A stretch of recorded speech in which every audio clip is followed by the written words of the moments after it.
This story is about this boy who spent most of his time reading manhwas.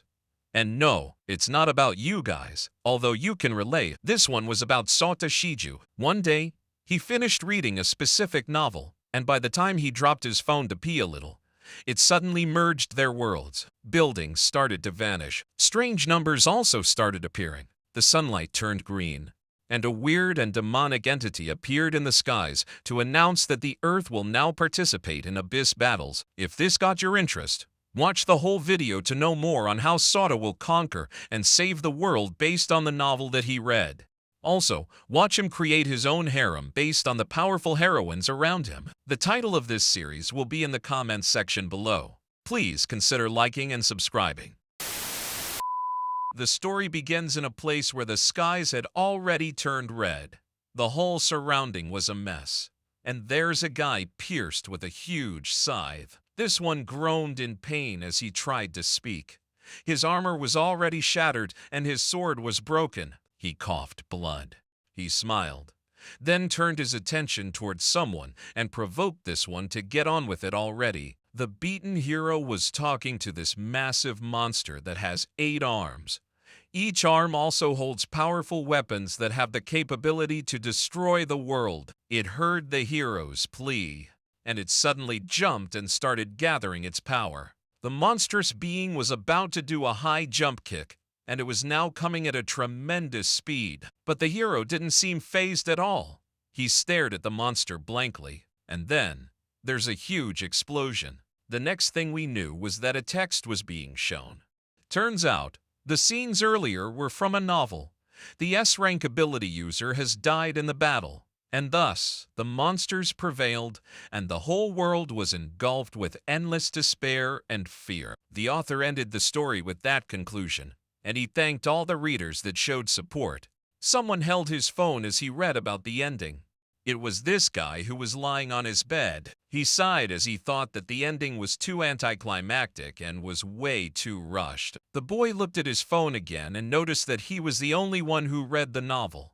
His ID, Mystery Wonder, was at the top spot. He then got up and tossed his phone towards the bed. The boy took a piss, and while he was singing inside the restroom, his phone showed a notification, and it includes the message that the merging of the worlds will begin. The next day, things were still normal. The boy that read the novel will also be our main protagonist. He was on his way towards his school, but then he noticed something. He saw a large number of people grouped up and thought that they were protesting because the construction of a certain building was being halted again.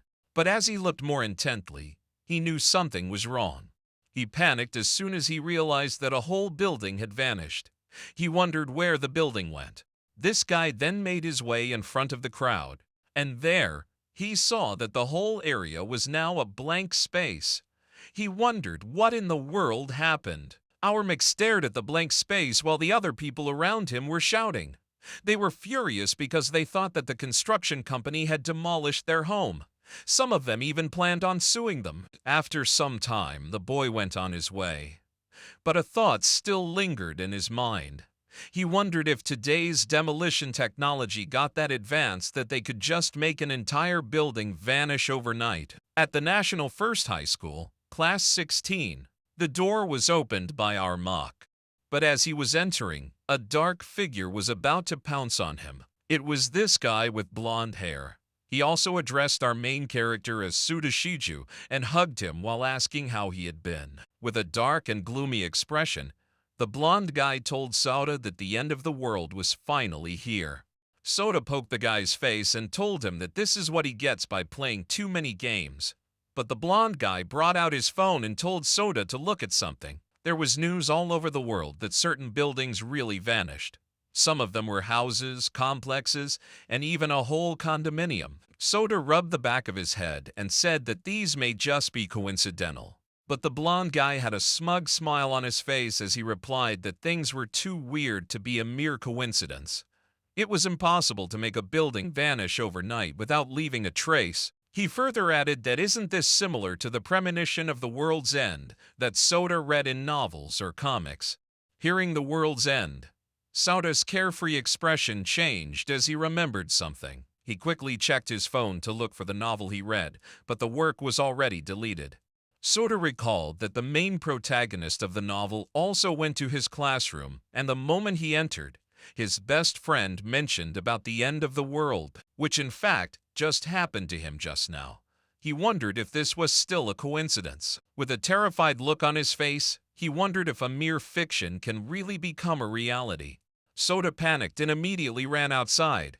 He told his friend that he has something important to do and asked to tell their teacher that he has a stomachache. The blonde guy cried in disbelief because this was the first time his friend had ever skipped school. He assured him that he will tell the teacher that he called sick today. Our MC was still running while recalling all the important things in the novel. He knew that the vanished buildings would become the teleportation circle that connected their world to the world of Abyss. And just like in the novel, the first teleportation circle has appeared in their town. Soda went on his way towards the vanished building. That was the time when he confirmed that the teleportation circle number 1 was really engraved there. An old man noticed him being stressed and asked if the D group had also deceived him. He felt bad as he thought that our MC was one of the people who lost his home, but Soda just ignored the old man as he was still too focused on thinking about the novel. He recalled that there will be 999 teleportation circles that will spawn all over the nation, and each one was connected to the Abyss. And later tonight, at midnight, monsters from the Abyss will start to invade. The higher the Abyss number, the greater the level of terror that it will exude. Soon enough, monsters will be flooding the city. The army and the police will try to fend them using their current weapons, but it will only be effective on monsters with levels 1 to 10. But for those level 11 and up, there's no weapon that could harm them. However, there are 2 ways to fight back. Humans who have defeated the lower-leveled ones will earn rewards from the mystical world. These rewards include combat weapons and unique skills that exponentially improve all of their abilities. And with this kind of method, humanity found a way to stand against the abyssal monsters. Soda then recalled the first monster that will appear soon. It resembled a large dog.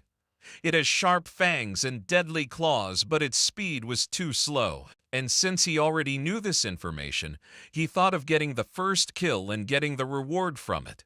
It was also noted that the first person to defeat this monster will get a special kill reward. In the novel, the first person who got the first kill gained a physical boosting skill. This will allow him to defeat even level 2 monsters. While others form teams to take one down, Sosa will be able to defeat them alone. With this plan in mind, our MC suddenly exclaimed that he will become stronger. The people around him saw this and thought that he was crazy. After that, Soda immediately went to a hardware store. He bought a lot of materials as he needed to prepare himself a weapon, similar to a long spear that would give him advantage against it. This guy was planning on combining some pipes and knives, and on his way back home, Soda came across this lady with pink hair that wore the same uniform as his. But he was so focused on creating a plan that he didn't even notice her. The lady saw Soda and didn't expect that he was skipping class too. The girl was then distracted when her phone rang. She checked it, and upon answering, a man shouted and informed her that she should hurry coming home as they needed to talk about something. While still looking at Soda, she agreed to the person on the phone. After that, our MC went to his home and started creating something from the materials that he bought. First, he was able to create shabby armor. He thought that this was better than nothing. The next one was his weapon. He just attached a knife at the end of a pipe, and that was it. He noted that he's still getting nervous, but he's sure that things will go fine. At 11:40 p.m., Soda made his way toward the place of the teleportation circle number 1. Equipped with his DI armor and weapon, our MC noted that there's no one else there. He approached the center and noted that there's still 20 minutes before the midnight strikes. He really wanted the first kill to be his. A few minutes later, only 5 seconds remained before the first monster appeared. Soda sighed. As he counted the remaining time, he had already assumed his fighting stance. He braced himself because he had already felt the intense pressure. The area started to glow with a crimson hue. The atmosphere also changed. A huge magic circle appeared, and it almost engulfed the area. It emitted a bright light that seemed to reach the heavens. This was the same for the other places where the teleportation circles were located. This right here was the start of the invasion of the abyssal monsters throughout the world. Even though he had expected it, Sota was still overwhelmed with this sight. A monster that looked like a large dog really materialized in front of him. Sota noted that this really is an abyssal monster. While the creature approached him, our MC noted that in the novel, the weakness of these creatures is in the waist area. He just needs to stab it there. He tried his best to calm down because after all, this was his first hunt. They stared at each other. Our MC planned to kill it with one blow. The first one to make a move was the abyss monster. It dashed towards Sota. He knew that it was coming. And at the last second, he managed to jump sideways and dodge the attack. Sota knew that this was his only chance to defeat it. So he gripped his weapon and screamed for the monster to die. Our MC was successful in landing his attack. The abyss monster groaned. Its body was still trembling, but Sota knew that he did it. After a few seconds, the monster's body fell on the ground. He wondered if it was dead. He then remembered that in the novel, monsters drop abyssal stone when they die. The first kill reward isn't showing as well, so that only meant one thing. Sota then let out a smile. He knew that the abyssal monster was just playing dead, and it was waiting for our MC to approach so it could ambush him. He maintained the distance between them and just waited for the monster to slowly die. The abyss monster knew that its plan didn't work, so it tried to stand up again. But it was already too late.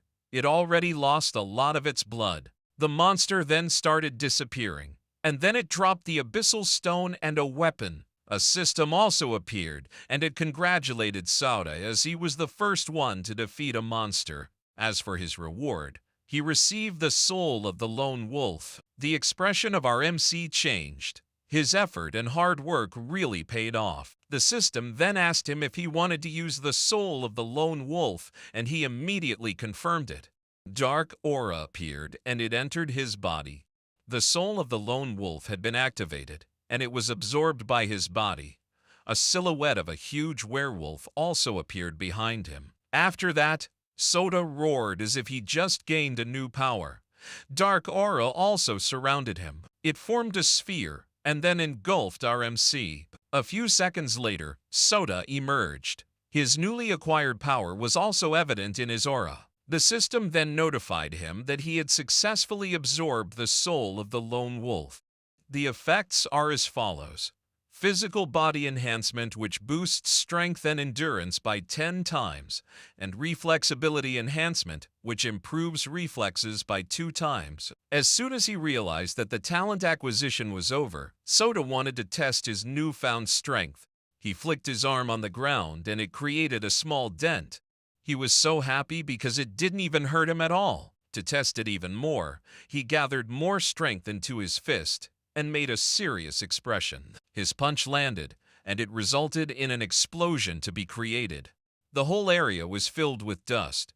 Our MC noted that he's really strong now. After that, he turned his attention back to the item drops of the abyss monster. He wondered what kind of effect the abyssal stone had. Sota grabbed and ate the stone. His eyes glowed, and he immediately knew what he got from the stone. It was a space system skill. This one was like a storage where he could store objects and preserve them. Our MC was kinda disappointed. He even labeled it as a lame box. To turn his mood around, he looked at the weapon he got. This is a level 1 weapon called the Sword of the Hunting God. It enhances physical strength by 2 times and has a special effect that drains the target's vitality by 1 per second. He was amazed because it even has a continuous bleeding effect on the enemy. Sota then thought that at this point, he probably is the strongest human alive. No one could even surpass him. On top of that, he was the only one who read the novel and he knew everything that would happen in the future. He also noted that the second stage will happen in 3 days. He looked forward to what rewards he would receive then. The next day, at the school, all of the students were talking about the weird ray of light that appeared last night.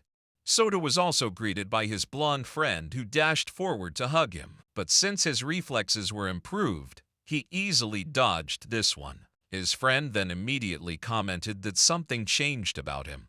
Our MC turned his gaze just to hide his expression. The blonde guy proceeded to stand up and tell him about the monsters that appeared all over the world. He wondered if this was really the end of the world. He even added that this phenomenon was happening overseas. The people who uploaded videos of it were being suspended. Luckily, he managed to save some of it. He showed that there's a foreigner who revealed some information. Monsters came out of the foundations of a building that had disappeared. The video also showed that something happened when the monster was defeated.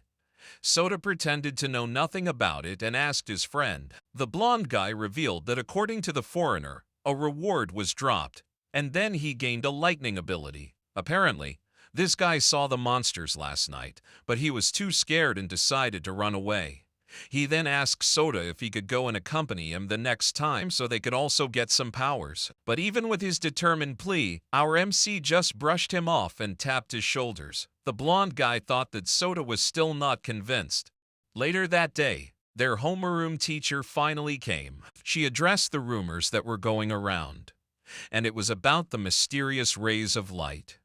She reminded her students to not easily believe or repost them and be cautious as they use the internet. For the time being, she wanted them to just focus on their upcoming exams. Upon hearing this, Soda scoffed and commented that in 3 days, they won't call this one a false rumor anymore. His comment was then heard by his friend. This guy was becoming more wary of him. The day passed and the bell rang. Before leaving their classroom, the homeroom teacher reminded them about their upcoming exams again. Soda sighed as he thought that finally it was over. But then, he was interrupted when his blonde friend came to him with a serious expression. This guy revealed that he has something to ask. RMC rubbed the back of his head. He thought he was in trouble. The two then proceeded to talk near the playing field. His friend asked Soda if there's something RMC wanted to tell him. But Soda hesitated for a second. This guy then cried and was about to run away as he was hurt. His best friend was hiding something from him. With this kind of expression, he turned once again to Soda and said that he thought they were friends. This was also the time where the name of the blonde guy was mentioned. His name was Taketo.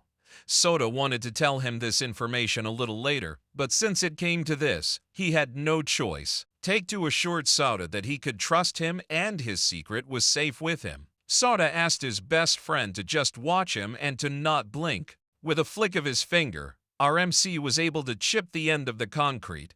Taketo's eyes widened in disbelief. Soda then revealed that he got this power after he defeated a monster yesterday. Take-Two rubbed the hand of his best friend as he was still amazed by it. This interaction was then seen by the same lady that saw Soda when he skipped class. She had this terrified expression and wondered if those two were really flirting with each other while in school. Little did she know, Soda was already telling Take-Two the details on the next spawn of abyssal monsters.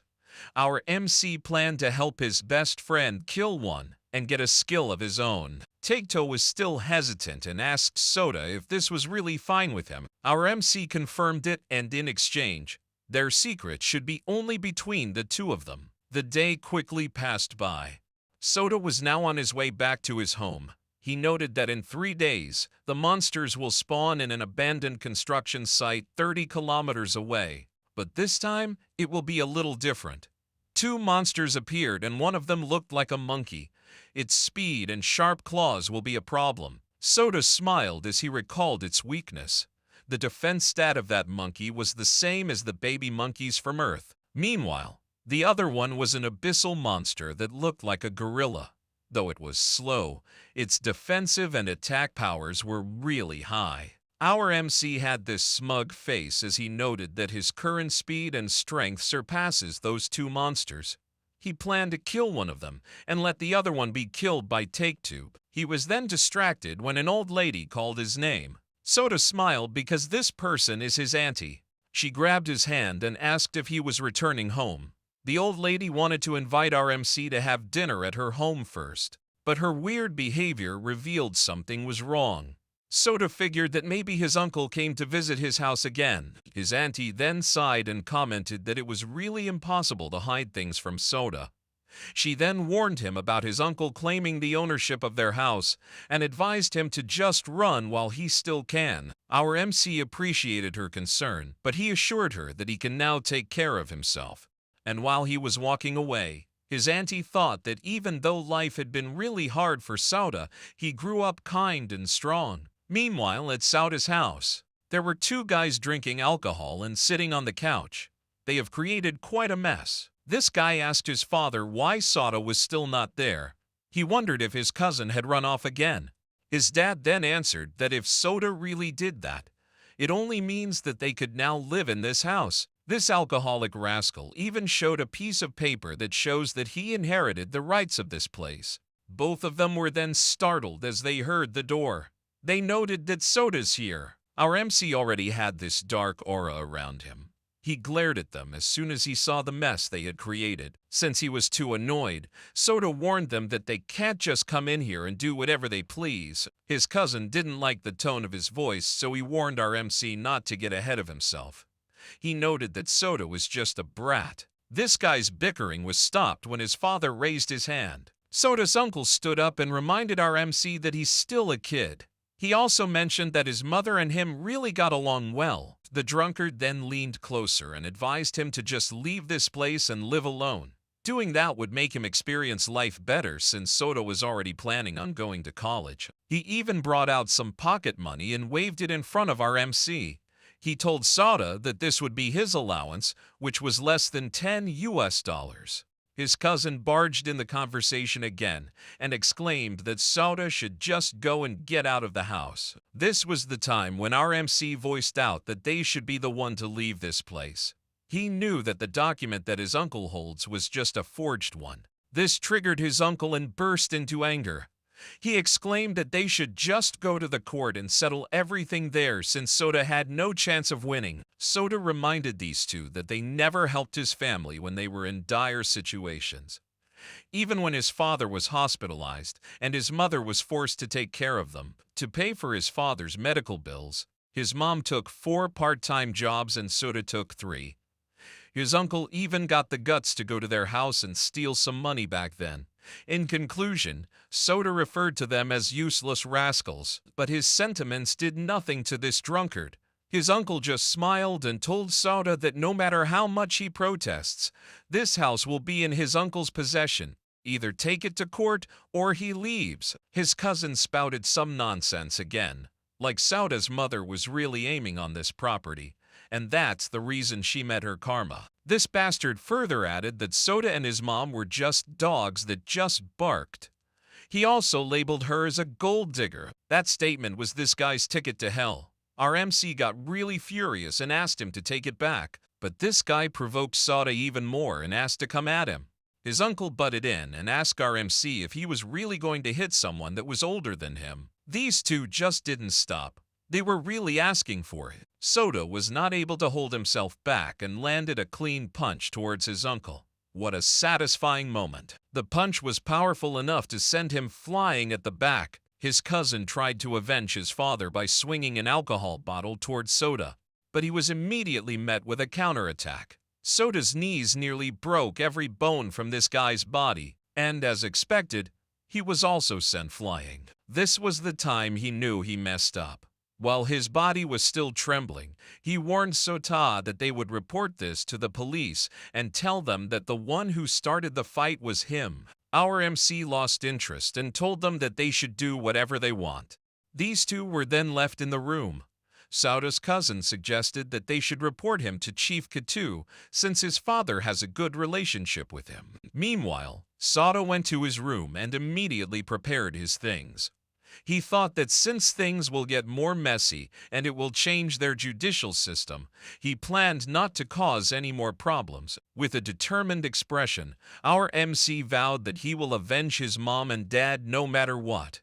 After some time, he was done packing his things and came across these two again. Soda told them that he will leave them here for 3 days, and they could do whatever they want. These two rascals stared at each other. His face was still swollen when he realized that Soda's words would mean that he already gave up the house. This guy didn't like the tone of our MC's voice and bumped the idea of reporting Soda to Chief Katu again. Later that night at a hotel, Soda approached the cashier and told her that he will be getting a king-size room for 2 nights. The lady checked Soda and figured that he's a runaway. She then suggested that he should try their massage service, which was really super popular. Soda didn't expect this offer and blushed. He also declined it. In his mind, he's still a high schooler, and he only stayed in this hotel because it was the nearest to the deep abyss zone. He was about to hand the payment for the room, but the cashier lady still reached his hand and told him that their girls were all cute and nice. Soda jolted and declined the offer once again. The lady then told him that his room was at number 208 on the 2nd floor. That night, the atmosphere inside the hotel was obvious. Soda could also be seen groaning and sweating heavily. A lady was making lewd noises as things were progressing. Turns out, that noise was not coming from Soda's room. It was on the other one. Our MC was also losing it as he continued to focus even though voices were leaking through the wall. He rolled over his bed and thought that he should think of other things. He noted that he needs to bear with this for 2 more days. The loud noises continued that night. And in room 210, this lady was also getting annoyed hearing the noises from another room, and her name is Sakura. She was then reminded by this white-haired lady that she should bear with it since this hotel is the closest to their objective's location. Sakura pouted as she commented that it was just so annoying. Her expression changed as she asked the white-haired lady named Mio what she thought about it. Mio analyzed the situation and noted that based on the lady next door's voice, she was only faking it. As for the guy, she knew that he wouldn't last for another 10 seconds. Mio's analysis made Sakura burst in anger. She was not talking about those ones in the other room. She was talking about the abandoned construction site. Mio had this sparkling expression as she suggested that Sakura should make things more clear next time. Her mood then turned grim as she noted that the world has changed, and the only way they could survive was to defeat those monsters. She also vowed that she will do everything to support Sakura, and hoped that she'll acquire power soon. Sakura knew the importance of their upcoming mission, so she assured Mio.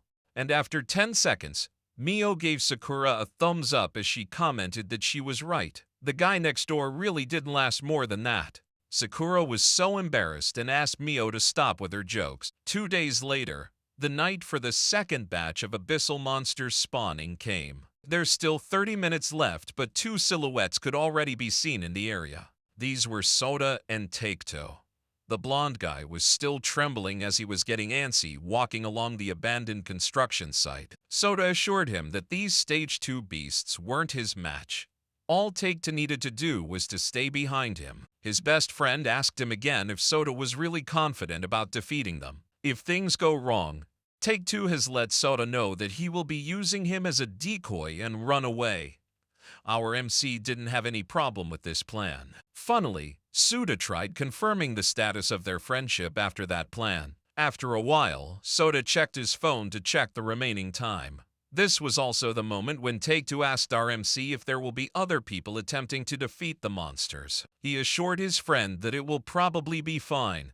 Soda thought that in the novel, people who wanted to hunt monsters hadn't appeared yet, so this was their only chance to get ahead. Something then caught Soda's eye and he warned Take-Two.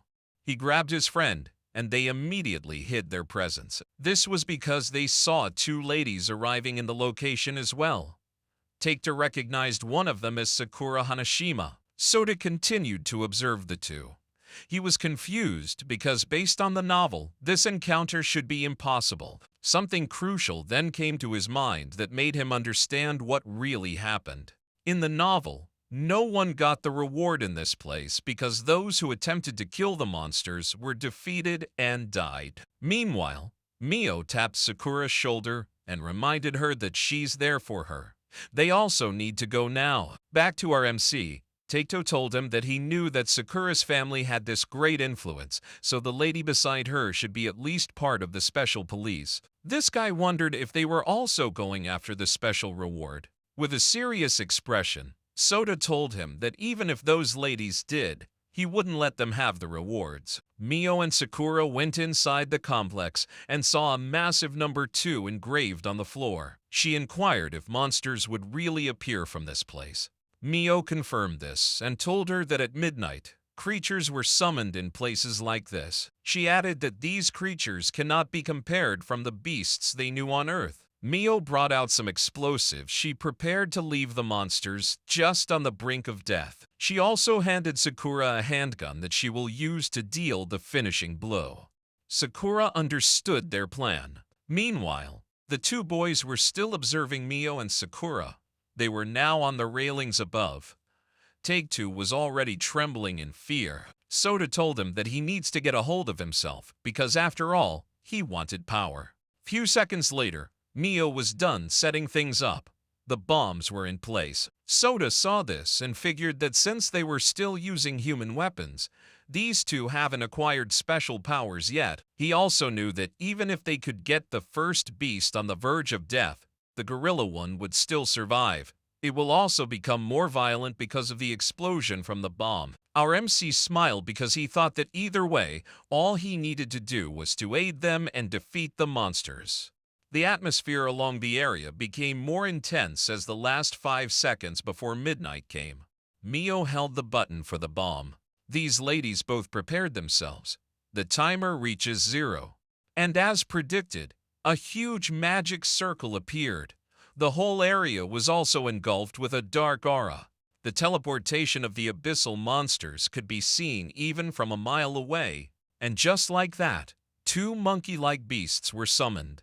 Sakura even commented that they were lucky because there's 2 beasts. Sota heard this and uttered idiots. Mio didn't waste another second and pressed the button for the bomb. A huge explosion was then seen along the area. Dust covered the area, and Mio had a smile on her face. She advised Sakura to finish both of the beasts, but as the smoke cleared, they heard a loud roar coming from the gorilla-looking beast. Sakura noted that one of them was down, but the other one was not even injured. The monster that has a defense like a baby monkey was already out. This annoyed the gorilla-looking one. As soon as it saw Mio and Sakura, it dashed its way towards them. Mio proceeded on using her gun to repel the incoming beast. But after some time, she was out of bullets. The beast then continued its attack. Mio advised Sakura to run away as soon as possible. The enraged gorilla-like beast has already charged its fist. His target was none other than Sakura. Luckily, Mio was able to save her before the deadly punch landed. The beast has crushed the concrete, and it immediately gripped on one of the boulders. It followed its attack earlier by throwing the boulder towards Mio. And this time, the ladies had no way to dodge it. Mio took all of the damage. But even with her state, she still asked Sakura to run and save herself. Sakura, on the other hand, was still trembling. Fear has completely consumed her. The beast then took this opportunity to get near her. It was about to crush this lady to a pulp. Mio screamed at the top of her lungs for the beast to stop. Sakura closed her eyes as she braced for the impact. She knew that she'd die as soon as this hit her. And then there's a loud bang. The knight in shining armor had made his move. Sota tackled the beast, and it was sent flying. Although it crashed on a concrete wall, the gorilla beast was still fine.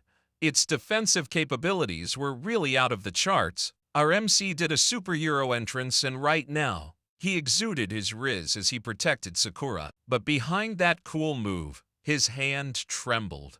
Even with all the physical enhancement, it still hurt him. Sakura knew that if it wasn't for Sota, she would have already died. Mio immediately rushed towards her and asked if she was all right. Sota then advised these two to hurry up and leave this place. The difference in their power was clear, and they had no way to defeat it. Sakura then spoke and asked why Sota Shiju was in this place, but our MC refused to answer her question.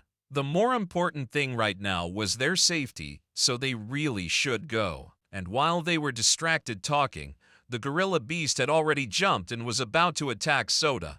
He was able to block it at the very last second, but the impact of the attack could already be seen. And while the arm of the beast was still near him, Sota took this opportunity to grab it.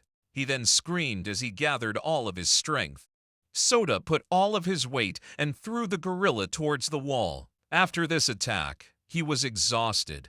He noted that even with all the buff he received, he was still on par with the beast. And to end this battle, Soda took out his weapon. The gorilla beast's body was still trembling from the attack.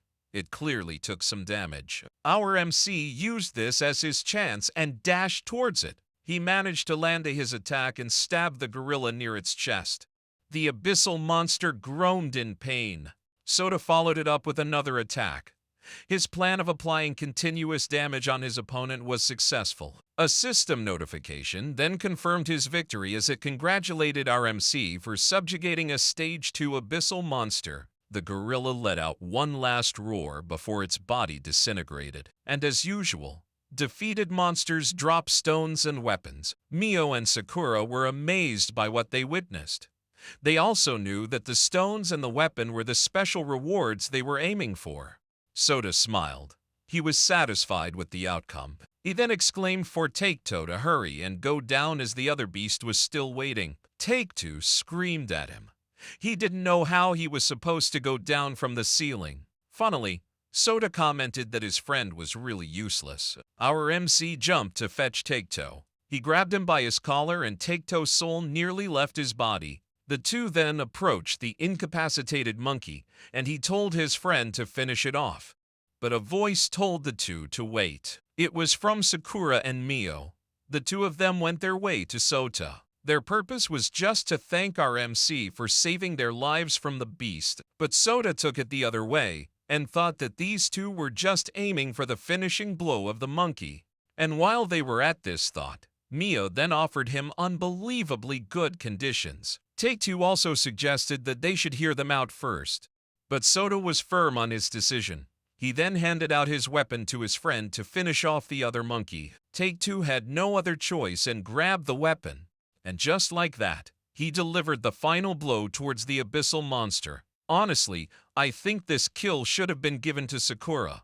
Their bombs were the ones who incapacitated this monster. Back to the recap, Take-Two was then rewarded with a stone and a weapon. He then asked Soda if this abyssal monster won't move anymore. Our MC confirmed this and told him that that was enough. All Take-Two needed to do now was to consume the stone and get the weapon. Meanwhile, Sakura suggested to Mio that they should go as well. Mio told Soda that sooner or later, they will meet again. She also noted that it seemed that Soda's information was more accurate than hers.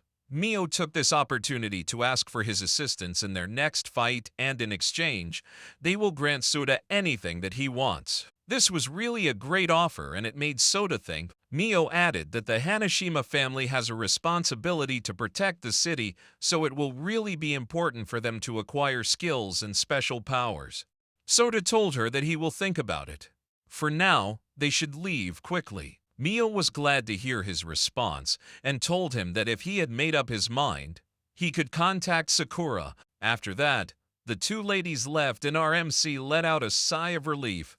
As for Take-Two, Soda instructed him to eat the abyssal stone. Our Mick also took the other one. Dark aura enveloped his body once again.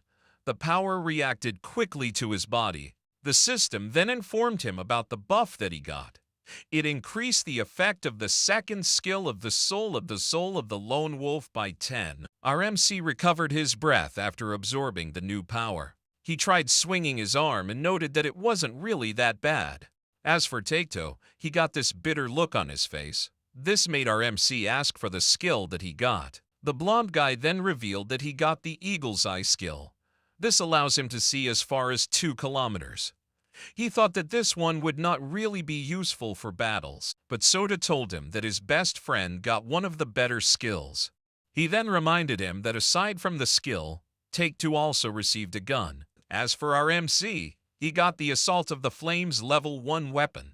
It is a slingshot that grants fire-attributed attacks, and its damage will be equal to 10 of his strength and speed. He smiled as he knew that it was really a pretty good weapon to have. Soda then inquired about the gun and its skill. The gloomy expression that Take-Two had was now gone. He told Soda that the gun has the precision skill, and as long as it's in his line of sight, he will be able to hit the target. His fifth shot will also have an increase in damage based on his max vitality. Taketo's weapon really works well with his eagle's eye, so both of them were glad. He then thanked Sota for this opportunity. These two then went on their way towards their home. They celebrated as the idea of the world being within their grasp came to mind. Meanwhile, in the busy street, Mio and Sakura were also on their way home. Mio was talking to someone, and she deeply apologized because her mistake made them lose the drop skills. She then confirmed the name of the guy that helped them defeat the abyssal monsters. He was one of Sakura's classmates, Sota Shiju. Mio noted that she will be doing a background check on him tomorrow. The person on the other line then said something important. Mio sighed and repeated the name of Sota. Back inside the hotel, the vibe was still the same.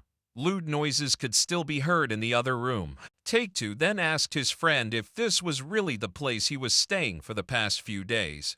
Sota revealed that he has gotten used to the sound, so he should also suck it up. Take-Two changed the topic and revealed that he has around 10,000 yen with him right now. That's around $67. Sota told him that he still has a bit more, but he noted that currencies will soon lose their meaning. Even without saying anything, Take-Two's facial expression was more than enough to know the idea he had in mind. Sota quickly protested and told him that he will not allow him to call for one massage. Take-Two then teased his best friend because Sota thought something like that. Their banter was then interrupted as someone knocked on their door. It was a delivery. The two ordered some food and Sota proceeded to get it. Upon reaching for the food, something caught his attention. It was this red-haired lady that delivered their dinner. She had this notable red rose tattoo on her back, and she caught a glimpse of our MC. As they both stare at each other, the atmosphere gets awkward. Sota blushed and our boy just rubbed his head. He didn't even manage to say one word. He closed the door and thought to himself that that was a close call. While they were eating, Sota was thinking about the phenomenon that will happen tomorrow at 8 a.m. in the morning. Instead of the normal sun, a new green-colored one will appear. And according to the novel, this one will be called the Emerald Sun. The people around the world will witness this as their whole surroundings will be dyed in green. At the same time, a mysterious voice will say that the earth will be under the control of the abyss. Every nation will not be able to ignore this, and they will take serious actions. An international emergency conference will also take place. And when the third and the fourth transfer zones appear, people with powerful skills will reveal themselves. These ones were the humans who managed to kill the abyss monsters earlier than others. The world will also begin forming their own forces and training a special response team. All of the scientists around the world will also collaborate to create weapons that could counter the abyss monsters. However, in the end, humanity will not win. These so-called advanced weapons will not be able to withstand the might of the monsters. Take-Two then inquired to Soti if there are already a lot of people with powerful skills like them.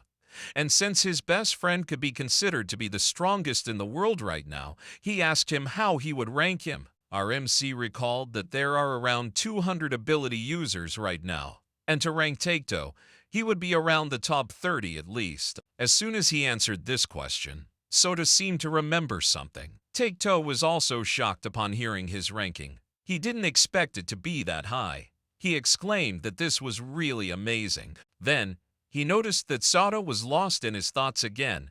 Take-Two asked his friend what's wrong. All of a sudden, Sota rushed outside and told him that he would be right back. Take-Two then wondered if his friend was a reincarnator or something. He cried a little as he asked God why he was not the one given with such an opportunity. Meanwhile, our MC was at the cashier ladies area, and he was asking about a certain girl that has a stylish outfit. It was the one whom he saw earlier, but the cashier lady told him that they didn't have such employees. But she recalled that there's this freelancer that matches his description, although she comes and goes as she pleases. She added that she was also wondering why that lady kept on coming back to their place even though that one could earn more at a much nicer place. Soda's face brightened up as he confirmed that that's the girl he was looking for. The cashier lady then asked if he knew her, but our MC ignored her question and just asked which room she was staying in right now. The lady then apologized. She revealed that she can't divulge information about their customers. But her expression changed, and her eyes widened as soon as Soda handed her a lot of money. With a bright and kind expression, she revealed that the girl he was looking for is at room 502. Soda thanked her and told her that if this information got leaked, she could come to him and he would do his best to help her. The cashier lady exclaimed that he shouldn't tell anyone about their transaction. Our MC then rode the elevator and pressed the floor 5. And while he was on his way, he remembered something. In the novel, the world has 12 ability users known as the 12 stars. Each and every one of them are strong enough to destroy an entire city by themselves. And among those 12, there were 5 that stood at the pinnacle. Their strengths were unrivaled. One of them has the ability called Destroyer of Scorpio. Her name was never mentioned in the novel, but her personal history and past were. One of her notable features was that she has a red rose tattooed on her back. Scorpio was incredibly brutal against men, stripping and whipping them. And apparently, she has a room where she holds the men she captures imprisoned. Soda exited the elevator. Things were starting to make more sense.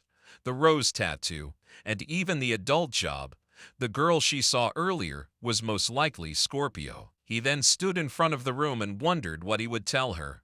Plus, Scorpio hates men, so it would also be impossible that she'll agree to talking to Soda. But before he could knock on the door, he was startled as he saw it opening. The lady with the rose tattoo was really in this room, and she saw Soda. She exuded her charm and remembered our MC from their encounter earlier.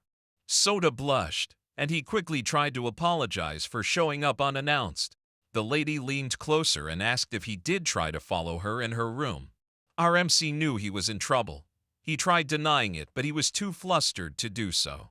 And to seal the deal, the one leaned again and whispered that she charges 5 for a round. Our boy was not ready to give up his innocence, and then he hurriedly ran away while telling her that that's not what he meant. The red-haired lady found this interaction weird. She knew something was odd about Soda and thought that to play it safe, she will not continue her stay in this place. Back in his room, Taketo was already sleeping. Soda wondered how he was constantly being bewildered by that lady. He then thought that he should just let it slide and sleep for tonight. The next day, it was already 7:59 a.m. when Taketo woke up. He asked Sota if he could still go back to sleep, but our MC had this serious expression on his face while facing the window. He commanded Taketo to stand up as there's only 1 minute left before an important phenomenon happens. Taketo remembered that this was the time when the sun would change, so he hurriedly ran beside Soda. The moment came and he was in disbelief. The once bright sun had been engulfed with dark smoke, and it was soon being surrounded by this green light. Our MC commented that it's starting. A few seconds later, the sunlight had really turned green. The people outside tried rubbing their eyes to see if there's something wrong about them. They then figured that it was the same for all of them. Civilians started to panic as they witnessed this weird phenomenon. They wondered what the hell was going on. The green light continued to surround the hot, blazing sun. At that same time, the red-haired lady was walking outside. She's still sleepy, but her moving to another location can't be helped after Soda woke her in the middle of the night. All she wanted to do now was to go to another hotel and get some rest. But then she noticed that the sun had turned green. With a sad smile, this one recalled what her sensei told her once. Cancer patients also develop colorblindness sometimes. Turns out, she was already sick. She held her hand up high as if she was reaching for the sun, and she commented that it's so beautiful. This scene is from her point of view. It really is a bewildering sight to see. And then, as if something glitched out, the green sun vanished, and it was replaced by the Scorpius constellation. Her eyes were the only ones who had seen it. The next thing this lady knew was that she was already falling towards the ground. And there she goes. She suddenly passed out in the middle of the streets. Back to these two. Soda told Take-Two to brace himself on what's gonna happen next. An ominous voice was heard all over the world. It greeted everyone and addressed the humans as foolish earthlings. Soda and Take-Two have these uneasy expressions as they hear the voice saying that some of them have already received their gift. In the midst of the green sun, a purple, ominous smoke started to take form. The voice continued that those who have received the said gift have already possessed abilities that surpassed what other humans were capable of, and because of this, they will now experience the true hell. The purple smoke then materialized this demonic face that smiled all throughout the area. It also announced that they will now be playing a little game, a fight between humans and the abyss monsters, the Abyssal War. He revealed that they, the Abyssal monsters, will step through the teleportation circles that connect Earth and the Abyss. If humans could defeat these monsters every time, they will be granted powers that will surpass humanity. Mio and Sakura also heard the announcement. Abysses shall appear all over Earth. There will be 999 of them, and their difficulty will range from stage 1 to 99. Each portal will also have a random number of abyssal monsters that would range between 1 to 9, and the only way to win this little game was to defeat every single abyssal monster. The demonic entity had this devilish grin as he announced that if humanity loses, they will devour every single living thing on Earth. In short, the Abyssal War will determine if a certain race will continue to evolve or cease to exist. This entity then said its goodbyes and noted that it had revealed too much information. Games are more interesting the less is known. Before fading away, he wished humanity the best of luck and hoped to receive a good fight. And there it went. It was as if nothing happened. After the speech, Take-Two addressed Soda. He wanted to confirm if humanity would win against these monsters at the very end of the Abyssal War. But our MC didn't say a word. And that was because in the novel he read, the final hope of humanity was still defeated. And they completely and hopelessly lost the war. Soda then told Take-Two that if it was them, maybe they could change the future. And this revelation shocked Take-Two. The inevitable doom of Earth was really happening. Meanwhile, a conference that held the summary of all the information from around the world about the known abyssal monsters concluded. An old man from the country of Noveless led this meeting, and he told everyone that all of this information was true.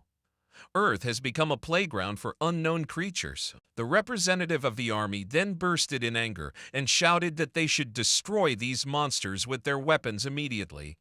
He even added that no creature of this world has survived their weaponry. This man is Kuji Matsumoto. He noted that this matter is for the army to solve. Defeating the monsters while minimizing the casualties of civilians makes the most sense. But another person butted in and revealed that according to the reports, small firearms were useless against Class 2 abyssal monsters. The name of this guy is Ryuta Itu, and he told everyone that they still don't have any idea if any firearm will work on the next abyssal monsters that shows up. All of them were now wondering what they should do next, especially the army.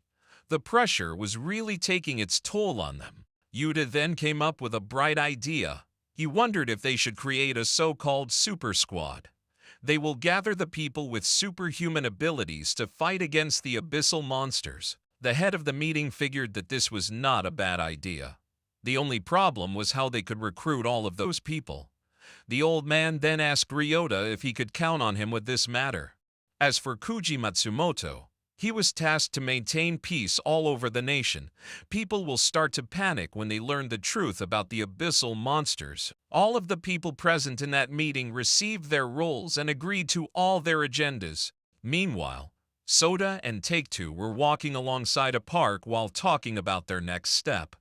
Our MC revealed that the nation will soon establish the Super Squad to fight against the abyssal monsters. This guy asked if they were going to join them. Soda told him that they will not. They will fight and work as mercenaries. In the novel, the protagonist lost most of his freedom and chances of becoming stronger by joining the government. This is Soda's first step on changing the future. He further explained to Take-Two that joining the Super Squad will have great perks, but their freedom will be limited, and that outweighs everything. Take-Two agreed with this and then inquired where they were heading now. With a serious expression, Our MC told him that he would just take care of some unfinished business.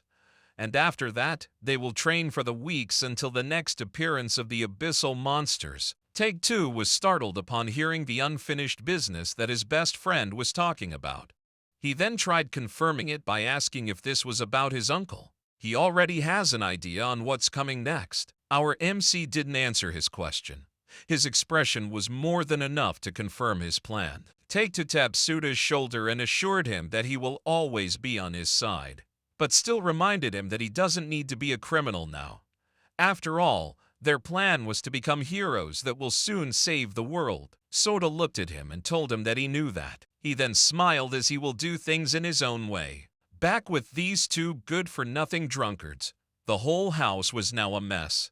Both of them did nothing even if they already watched the news about the abyssal monsters. Soda's cousin cursed while saying that Soda should have given them the house much earlier. They can't even enjoy living here now because of the monsters. His dad then told him to calm down and just enjoy the moment. The calm expression that he had on his face lasted until he noticed something. All the booze that they have is gone. He commanded his son to go out and buy some more. The problem was, he was not able to finish his sentence. His son was suddenly attacked. He had a slit on his throat. The drunkard panicked and exclaimed that his son was dead. Little did he know, someone was already beside him. It was Soda. His uncle fell backwards as soon as he saw him holding an abyssal weapon. With a cold and blank expression, our MC told him that he's next. This guy tried reasoning out to Soda that he was already committing a crime by doing this. He called Soda a murderer, but this didn't faze our MC at all. And since this didn't work, the next thing he did was to beg for his life.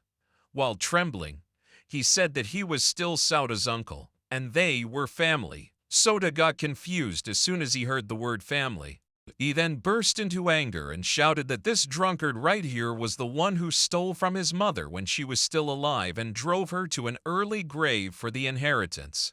After she died, his uncle didn't stop on claiming the last piece of memory that he has with his parents. His uncle took everything from him, and that's the reason it was impossible for him to see his uncle as his family. This guy didn't even have a slightest guilt in his body. Tears ran through his face as he was already scared for his life. He pleaded for Soda to stop. This guy even wanted to trade a secret that Soda wanted to know his whole life. But our MC had already decided.